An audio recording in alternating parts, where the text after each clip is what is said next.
Ya, di sini saya akan membahas soal latihan part 2 mengenai trigonometri. Soal yang pertama ini termasuk soal yang mudah karena materi dasar untuk mengerjakan soal ini. Jadi kalian diminta untuk mencocokkan jawaban yang sesuai.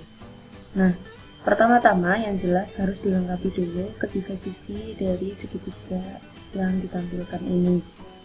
Nah, kita tahu bahwasannya di sini ada segitiga ABC merupakan segitiga siku-siku, maka sisi AB bisa kita cari dengan cara rumus Pythagoras, yaitu AB sama dengan akar miringnya adalah BC kuadrat dikurangi AC kuadrat.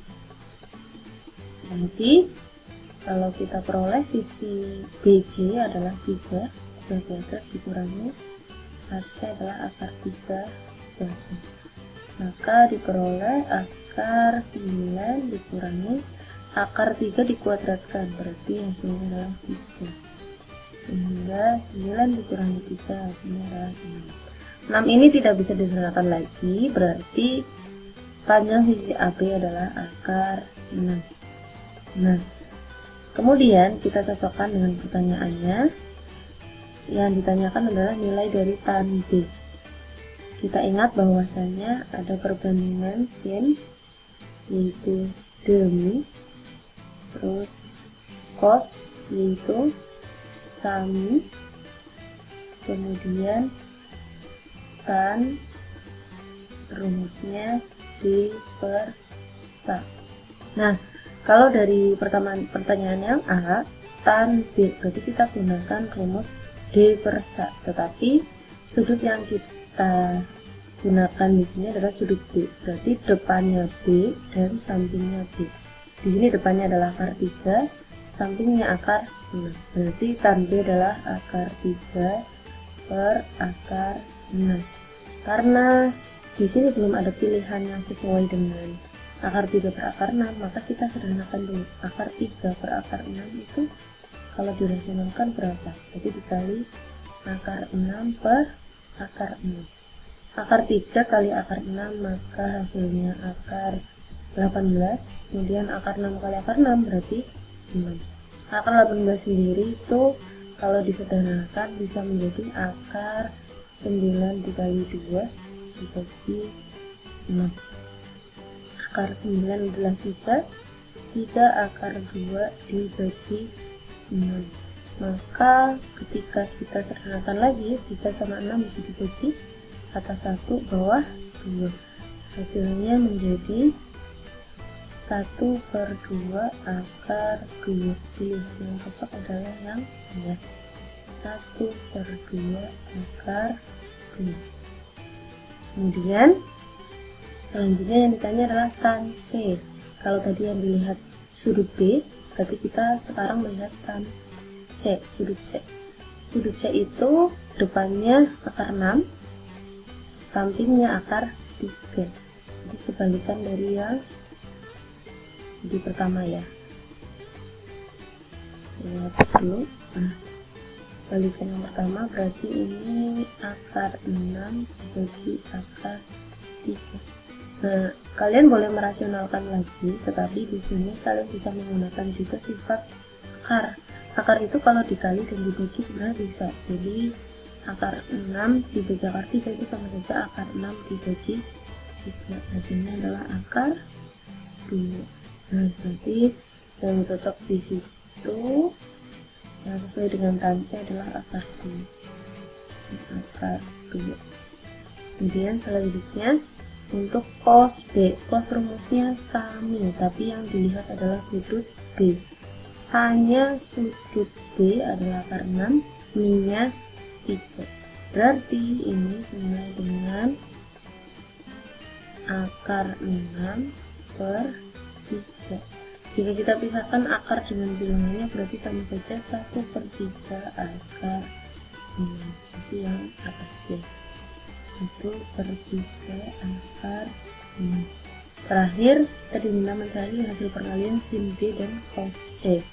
sin B. Hati-hati, sin itu demi, tapi melihatnya dari sudut B. D-nya B itu adalah akar 3, min-nya 3. Berarti sin B akar 3 per 3. Kemudian cos C.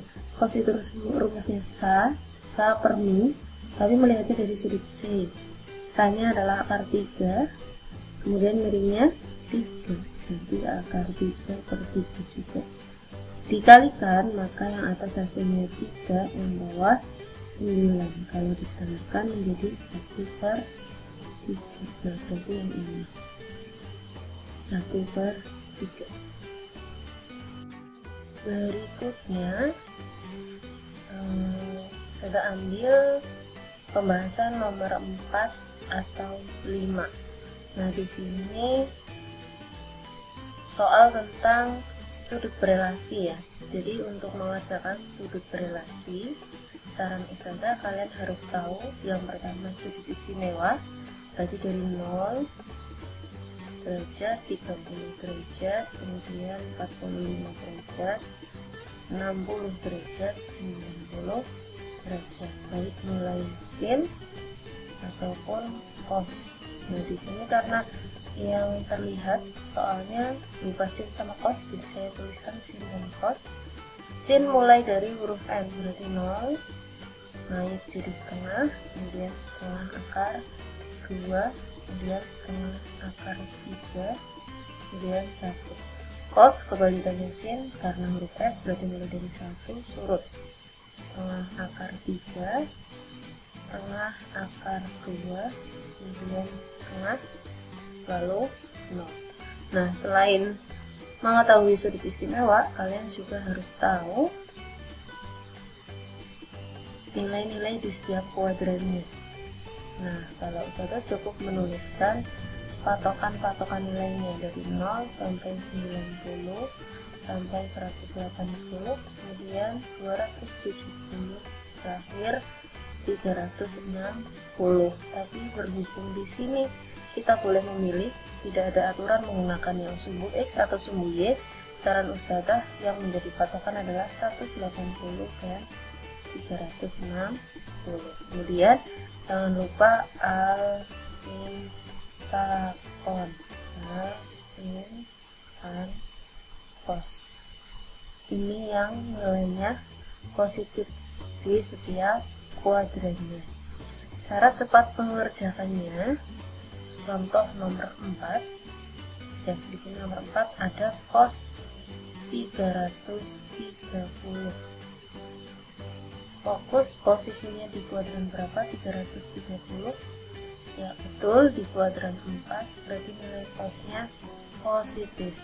Nah, karena di sini kita menggunakan patokan 180 360, 330 itu kuadran 4 lebih dekat 360. Selisihnya aja langsung. 330 dengan 360 selisihnya 30, berarti cos 30. Hasilnya berapa? Kita tinggal lihat tabel. Oh, cos 30 adalah setengah akar 3. Kemudian lanjut sin 150, seperti tadi sin 150, berarti dia posisi berada di kuadran 2. Patokannya kuadran 2 lebih dekat dengan 180 dan nilai sinnya positif. Nah, selisihnya 150 dengan 180 adalah 30, jadi sin 30. Kita lihat hasil sin 30 adalah setengah.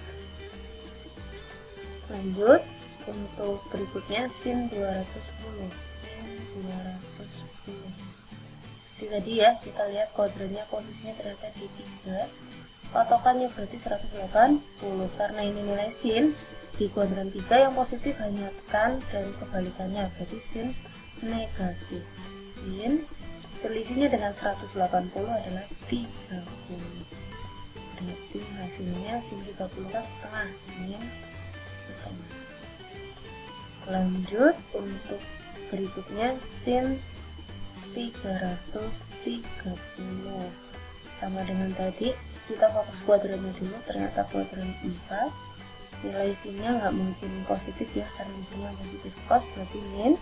Selisihnya 360 dengan 330 adalah 30.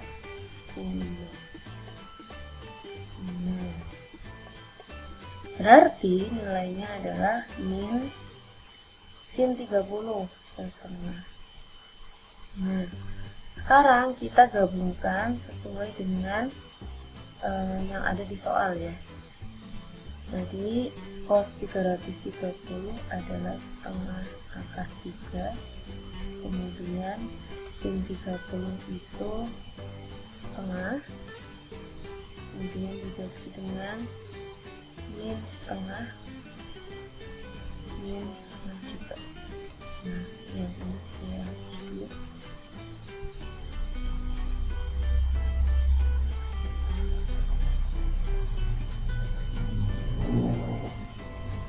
Min setengah dengan min setengah yang 20 bisa kita, berarti jadinya min 2/2, artinya hasilnya adalah min 1. Yang atas tidak bisa dijumlah karena yang satu tidak memiliki akar. Akar 3 ditambah setengah, ini juga masih sama, setengah akar 3 ditambah setengah. Berarti karena dibagi min 1, dua-duanya kita bagi dengan negatif, maka hasilnya menjadi min setengah akar 3 min setengah.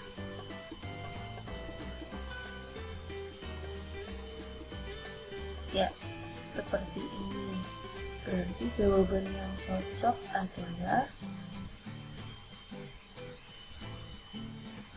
sebenarnya harusnya yang E ya, tapi di sini kurang negatif.